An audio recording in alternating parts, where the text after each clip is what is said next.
अब हम इस वीडियो में भारतीय इतिहास के स्रोतों के रूप में जो धर्म ग्रंथों का अध्ययन कर रहे हैं। पिछली वीडियो में हमने ब्राह्मण धर्म ग्रंथों का अध्ययन किया था, मतलब हमारे हिंदू धर्म के धर्म ग्रंथों का अध्ययन किया था। इसमें हम बौद्ध धर्म ग्रंथों का अध्ययन करेंगे।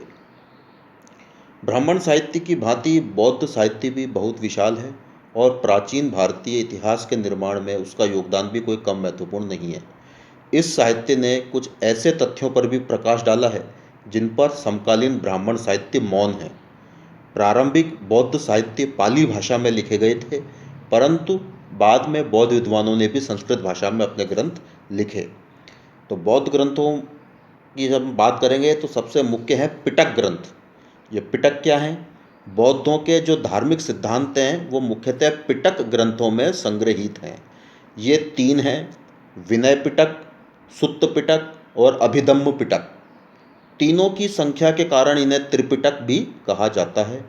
इनमें विनय पिटक संभवतः सबसे पुराना है, जिसमें भिक्षु भिक्षुणियों के संघ तथा उनके दैनिक जीवन संबंधी आचार विचार, विधि निषेध एवं यम नियम आदि का संग्रह किया हुआ है। सुत्त पिटक में बौद्ध धर्म के उपदेश, सिद्धांत, आख्यान, उदाहरण और कथानकों का संग्रह है। अभिधम्म पिटक में बौद्ध धर्म के सिद्धांतों और दर्शन की उच्च स्तर पर विवेचना की गई है।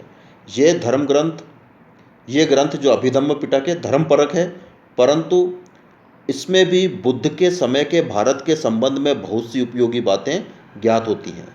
त्रिपिटकों पर जो भाष्य व टीकाएँ लिखी गईं, उनमें अनेक प्राचीन आख्यानों व इतिवृत्त का भी समावेश किए हुए हैं। दूसरे आते हैं इनमें जातक ग्रंथ। पिटक ग्रंथ देखे हमने, अब आते हैं जातक ग्रंथ। त्रिपिटक के बाद जातक ग्रंथ आते हैं। ऐतिहासिक दृष्टि से जातक कथाओं का बहुत महत्व है। जातकों में महात्मा बुद्ध के पूर्व जन्मों की काल्पनिक कथाएं लिखी हैं, जो अपने समय के समाज का सुंदर चित्र हमारे सम्मुख उपस्थित करती हैं। इन कथाओं में उस युग के अनेक राजाओं का इतिहास भी कहीं कहीं प्रसंगवश दे दिया गया है। मौलिक जातक संग्रह तो विलुप्त हो गया है, परंतु इस पर लिखी गई एक टीका है, जातक ठट्टवर्णना इस नाम से है। इसमें हमें कई प्रकार की जानकारी प्राप्त होती है। इन जातक ग्रंथों में बौद्धकालीन भारत की सामाजिक, आर्थिक, धार्मिक और राजनीतिक दशा की महत्वपूर्ण जानकारी प्राप्त होती है। अब हैं अन्य पाली ग्रंथ, और जो पाली भाषा में जो ग्रंथ लिखे गए उनमें और कौन कौन से हैं। इतिहास निर्माण में सहायक अन्य पाली बौद्ध ग्रंथों में तीन विशेष उल्लेखनीय हैं, जिनके नाम हैं मिलिंद पन्हो, दीपवंश और महावंश। मिलिंद पन्हो में यूनानी नरेश मिनेंडर और बौद्ध भिक्षु नागसेन के ऐतिहासिक मिलन और वार्ता का वर्णन है। जो ये मिलिंद पन्हो ग्रंथ है, आपके एक एक नंबर के प्रश्न आते हैं कि यूनानी नरेश मिनेंडर और बौद्ध भिक्षु नागसेन के बीच किस ग्रंथ में जो उनके एक चिंतन वार्तालाप का वर्णन है, तो उसमें है मिलिंद पन्हो। ये याद रखना है, आपको बड़ा महत्वपूर्ण है। दीपवंश और महावंश ये दोनों लंका के प्राचीन क्रमबद्ध इतिहास है। लंका मतलब श्रीलंका की बात हो रही है, परंतु इन दोनों में भारतीय इतिहास की बहुत सी महत्वपूर्ण बातों का भी वर्णन मिलता है। यूँ तो ये श्रीलंका की भूमि पर लिखे गए, लेकिन इसमें भारतीय इतिहास का भी काफ़ी वर्णन मिलता है। दीपवंश की रचना 4वीं-5वीं शताब्दी ईसा में अट्ठ कथाओं के आधार पर हुई थी। यह लंका का सबसे प्राचीन इतिहास है। इसमें अशोक तथा उसके वंश का वृत्तांत भी दे दिया गया है।